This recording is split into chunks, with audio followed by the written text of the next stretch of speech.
Hey guys, Dr. Tiff here. I wanted to talk today, one of the main questions I get from clients, and I think a lot of it's just intimidation, is how to use a food scale.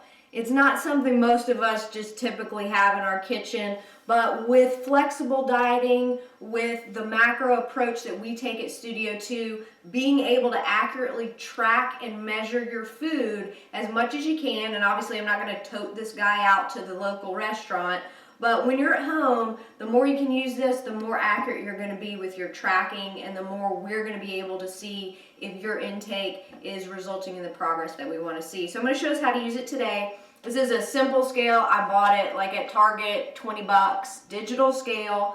And it's got two settings on ours. We have pounds and ounces as well as kilograms and grams. Some of them will have fluid ounces. So just be sure what you're tracking is the way you're logging it. So if you weigh something in grams, that you're entering it in your food log as grams. So I'm going to give a couple examples today. First of all, we always just want to turn the guy on, okay? And this one is really cool because let's just say I have a plate. So I'm going to make my plate for dinner and I set my plate on there. This actually pulls out so that you can still see it. So you can see this is weighing the plate. Before I put anything on this plate, I want to zero it out. So that way I know now we're at zero. Anything I put on it will start to add up. So every time you put something on the plate, zero it out. And then you can even have a little pad here if you don't have your phone with you and be logging as you go. So I'm going to make Stu's snack for this afternoon. I don't usually make his snack for him. He's a big boy, but I'm going to do it today for an example here. So again, I just push that sucker back in. I'm going to zero it out. I've got my Tupperware here, so it also makes it super easy if you're taking it with you. So I'm going to put my Tupperware on. And again, I'm going to zero that out because we don't want to weigh the bowl.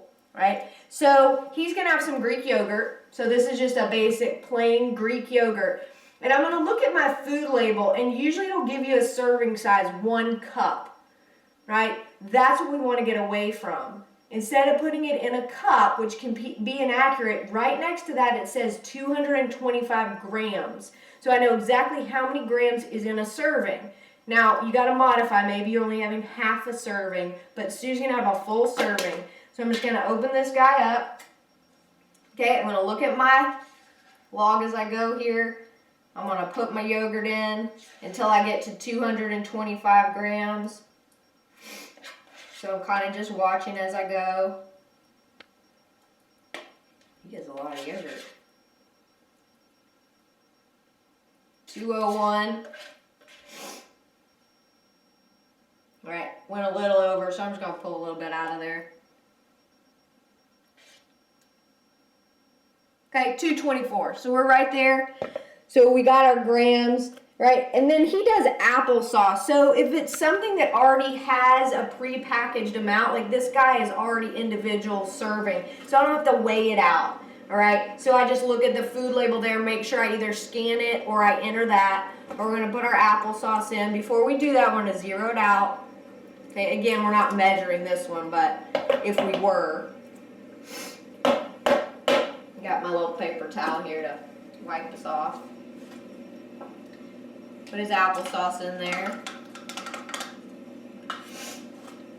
And then he usually does peanut butter or almonds. So today we're going to do peanut butter. So again, I'm going to look at my food label before I do this, and it's going to say 2 tablespoons, and right next to that says 24 grams. So I know that 2 tablespoons of peanut butter is 24 grams. I'm going to zero that guy out. I'm going to start just with a little amount so I don't go over. It's 12.